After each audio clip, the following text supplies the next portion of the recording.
Guys, it's Megan from Vigilante Vibes, and today I want to talk about one of my favorite characters of Marvel Comics and the MCU now, of all time. It's none other than Moon Knight. Moon Knight is, I've always liked Moon Knight because so much depth, so much complication, so complex. He, along with his little built-in buddies there, is a great character, a dark character. That's what I'm into. So I want to talk to you guys about him. I want to tell you all about him, about where he comes from, his powers, and hopefully maybe get a few new fans of Moon Knight in the process. So who is Moon Knight? Moon Knight, also known as Stephen Grant, Mark Spector, Jake Lockley, is one of Marvel Comics' most distinctive heroes. With his streaming series bringing more elements of his comic book lore to life, some of the stranger and more supernatural aspects of his story are starting to gain some interest from followers. Hopefully. While Moon Knight might not be as widely recognized as Iron Man, Thor, Captain America, he has one of Marvel's most bizarre and unsettling backstories as a hero, anti-hero. It's these peculiar traits from his comic history that are helping Moon Knight carve out a unique identity within the ever-growing MCU. So, who is comic book Moon Knight? And in comparison to the MCU version, who is comic book Moon Knight? Answering that question is a bit like putting together one of those 1,000-piece jigsaw puzzles, which I love, by the way. I'm a huge puzzle nerd. And the key to the chapter and what makes him unique is it's something Moon Knight struggles within himself. You may come across Moon Knight being compared to DC's Batman, both being wealthy businessmen by day, secret vigilantes by night, but that comparison doesn't quite capture the full picture. Moon Knight is one of the comic's most prominent characters dealing with mental illness, a chosen avatar for an ancient Egyptian god, and at times a ruthless killer, which I like. I like a lot. Maybe I'm the problem. Moon Knight also has a rich and complex history with the Avengers, including the recent Age of Khonshu storyline, which paves the way for Moon Knight to potentially become a pretty big villain in the MCU. But it's as time keeps going on, it's are they just pretending he doesn't exist? They did have him for a slight bit in the last season of What If, but it's come on, man, we need more than that. It's probably unlikely Marvel Studios courted star Oscar Isaac, who plays Moon Knight, to become a villain, and the Moon Knight head writer has even suggested a long-term plan for Moon Knight, and it's to join the Avengers, but you really never know, especially with the MCU. That's always changing. We have no idea. Let's start at the beginning. Before his origin was even revealed, Moon Knight made his debut as a villain in Werewolf by Night number 32, which came out in August 1975. He was introduced as an agent of secret organization tasked with capturing Jack Russell, the werewolf in Werewolf by Night. However, Moon Knight ended up helping Russell escape, and soon after, he began his own unconventional crime-fighting journey. Moon Knight initially appeared in backup stories in several existing comics written by Doug Moench, who co-created the character with artist Don Perlin, and illustrated by Bill Sienkiewicz. The team eventually launched an ongoing Moon Knight series, which became an early example of a comic book aimed directly at comic book specialty shops. As Moon Knight, Mark Spector moves to the U.S. and uses his ill-gotten mercenary wealth to create several new identities, including that of a millionaire investor, Stephen Grant, and taxi driver Jake Lockley. If you watch the MCU series of Moon Knight, you'll know exactly who Stephen Grant is. And Jake, he was shown right at the end in the taxi. So that's him. For years, he operated under these multiple personas, moving from New York to his hometown of Chicago and then to Los Angeles. However, his various identities eventually catch up with him, revealing the first signs of cracks in Mark Spector's psyche and his initial struggles with mental illness. While the specifics of Spector's mental illness remain somewhat ambiguous due to the evolving understanding of psychology and its portrayal in pop culture, it's clear that he suffers from a dissociative identity disorder, or DID. This causes him to have multiple alters, distinct personalities that emerge at different times, alters, each with their own memories, skills, and characteristics. As a result, the identities of Mark Spector, Jake Lockley, Stephen Grant, even Moon Knight are not simply disguises, but are actual facets of his mind and personality. After a dissociative episode that leads to a hospital stay, Moon Knight recovers enough to resume his crime fighting, adopting an array of weapons such as crescent-shaped boomerangs, we've all seen them in his hands, smoke bombs, and more. He also briefly takes on a sidekick, Midnight, who later becomes a villain, as sidekicks sometimes do, while joining the West Coast Avengers, an LA-based branch of the New York-based Avengers formed in the 1980s. During his time with the Avengers, Moon Knight loses his connection to Khonshu and his powers. Khonshu abandons Spector during a battle with his rival, an ancient Egyptian serpent god, Seth, or Set. Spector dies, marking the beginning of a cycle in which he dies and is resurrected multiple times by Khonshu, often with different alters assuming the dominant role in Moon Knight's various lives. In one of the most recent incarnations, Moon Knight has often used the alias Mr. Knight, created by Warren Ellis and artist Michael Lark. The Mr. Knight version debuted in 2012 Secret Avengers number 19, eschewing the more traditional superhero costume for a dapper business suit, a tight fighting mask, and a pair of firearms. The more street-level, pulp-inspired Mr. Knight sometimes trades places with Moon Knight, which we did see in the series when Stephen Grant opts for the more sophisticated look of Moon Knight. Moon Knight series artist Declan Shalvey later tweaked the Mr. Knight look, trading in the two-piece suit for a three-piece and adding additional paraphernalia, including a cane and vehicles. As the Fist of Khonshu, that's his thing, Moon Knight possesses superhuman strength that fluctuates with the phases of the moon, reaching its peak during a full moon. However, Moon Knight has frequently lost his power, and due to Mark Spector's mental illness, it's often been unclear whether his abilities are genuinely granted by Khonshu or if they're merely a delusion masking another source of his strength. In addition to his strength, Moon Knight has performed other supernatural feats, such as hypnotizing others with the voice of Khonshu and communicating with the spirit world, once even guiding Black Panther through the Wakandan realm of the dead. When he's not empowered by Khonshu, who has recently appeared in a more definitive way as Moon Knight's patron deity, likely settling the question of his power source, at least within the comic book context, Spector relies on a vast array of weapons. These include a magic Ankh. If I mispronounce that, I do apologize.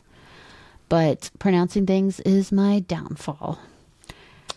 And it senses danger. A crescent-shaped throwing projectiles, smoke bombs, gliders, vehicles, and even an adamantium battlesuit.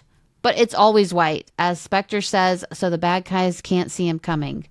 But like they can, though. I think that sticks out a lot. But what do I know? I'm not Moon Knight. Recently, Moon Knight received a significant power boost, even briefly wielding the Phoenix Force, a cosmic entity that associated with death and rebirth. You know, if you know Jean Grey, you know who the Phoenix Force is. However, he later relinquished the Phoenix power, which then hosted a tournament to select a new host in Avengers Enter the Phoenix. With his status as a millionaire vigilante, a massive arsenal of weapons, and occasional superpowers, Moon Knight is often compared to Marvel's Batman. Like I said before, like I've heard it quite a bit, and I don't quite see it. But this comparison is understandable on the surface, but due to his unique skill set, he's been called up to join the Avengers a few times, and first as part of the West Coast Division, and later as a covert operative in the Secret Avengers. So it's like, put some respect on his name. He's not Marvel's Batman. I'll never understand that. Like, I kind of do on the very surface level, but once you realize who Moon Knight is, you can see that is incorrect. Moon Knight, who has a rich history filled with a rogues gallery of bizarre and often horror-themed villains, including vampires and werewolves, which could make him a natural fit for a future crossover with Mahershala Ali's Blade. If that ever happens. Which I don't think it will. At least not for a few years, and I don't think it'll be him. But, like, as of now, it's technically Mahershala Ali's Blade. As previously mentioned, he even had a sidekick named Midnight, who stayed around long enough to have a successor and eventually betray Moon Knight. As they do. The original Midnight was also the son of one of Moon Knight's early foes, Midnight Man. So, you can see the resemblance in the name. Beyond that, Moon Knight offers a unique connection to a different mythology, one vastly different from the Asgardian legends featured in the Thor films. With Khonshu comes a whole world of ancient Egyptian mythology, including the legacy of Set and the Serpent Crown, a powerful artifact tied to the history of Atlantis and Namor. We all know Namor, the submariner, another classic character who was in Wakanda Forever. And I don't know if we're going to see him again either. They're killing me. They are killing me with this. This aspect of the character could signal a dramatically different role for Moon Knight in the MCU than what fans might expect from his introduction as a hero. In the recent Avengers arc, Age of Khonshu, Moon Knight reemerges as a superpowered avatar of Khonshu, leading an invasion of Earth with Khonshu's forces. With enhanced abilities, Moon Knight faces the entire Avengers, trapping the essences of Iron Fist and Doctor Strange in a mystical ink. I don't know what it's called. I'm so sorry. I've never seen this word before. I've seen it, but I've never said it out loud. And eventually claiming the Phoenix Forest with plans to remake the world in Khonshu's image, complete with pyramids, mummies, ancient priests, all that stuff. In the end, Moon Knight, Khonshu, and Set, the rival god who also seeks to conquer Earth, are defeated. Moon Knight releases the Phoenix Force, but not before proving that he's capable of taking the entire Avengers team down, from Captain America to Thor to Captain Marvel, and nearly emerging victorious. It's a scenario that feels perfect for a blockbuster movie battle, but someday. For right now, I don't think the MCU has it in them, because we've only seen Moon Knight once. And as much as I really liked the series, I don't think it was a good origin for Moon Knight as a character. So I need them to reevaluate Moon Knight some more before, if they ever, which they probably won't, go balls to the wall with this. More recently, Moon Knight has been in conflict with his patron deity, Khonshu, which has left him somewhat disconnected from his usual supernatural powers. He's now running a new initiative called the Midnight Mission, offering his skills and guidance to those in desperate need of his help. So there's actually a newer Moon Knight run by Jed MacKay called Moon Knight Fist of Khonshu, where the Midnight Mission was actually killed. So if you have not checked it out, I highly recommend it. It's a great run. I think it's the 7th one should be coming out this month or next month. Next month, I think. Yeah, because the 6 came out last week. Shoot. Not that it matters, because I don't know when I'm posting this video. But whatever. Yeah, Moon Knight Fist of Khonshu. It's a great run by Jed MacKay. I'm really enjoying it. It's showing a lot of vulnerability in Moon Knight, and it shows the strained relationship between him and Khonshu. So I dig it a lot. So yeah, you can check that out if you like. But how can we talk about Moon Knight and not talk about his powers, right? So we did mention that he has the power of hypnosis. He was able to use this ability on Iron Fist. It's using the voice of Khonshu. He can hypnotize his friends and foes. He has only used this incredibly useful ability like a handful of times, so he doesn't flex it very much. Moon Knight can manipulate lunar material. One of Moon Knight's greatest abilities, fans saw him wield Lunakinesis. Oh my god. During the Disney Plus series. Through the use of his magical power, Mark Spector can control aspects of the moon's functions, and he can control objects made of moon material. Moon Knight doesn't really receive the credit he deserves for his mental prowess when compared to the heroes like Black Panther, Reed Richards. However, his deity-imbued powers grant him abilities to help shape his mental acuity and tactical strategy. So, Mark Spector's battle prowess and military strategy are amplified during his connection with Khonshu. This grants Mark the ability to discern how to physically face off against stronger opponents or execute a plan of attack during a brawl. Also, his ability to transition between his alters in a very fluid way allows him to change combat strategies on the fly and throwing his opponents completely off guard.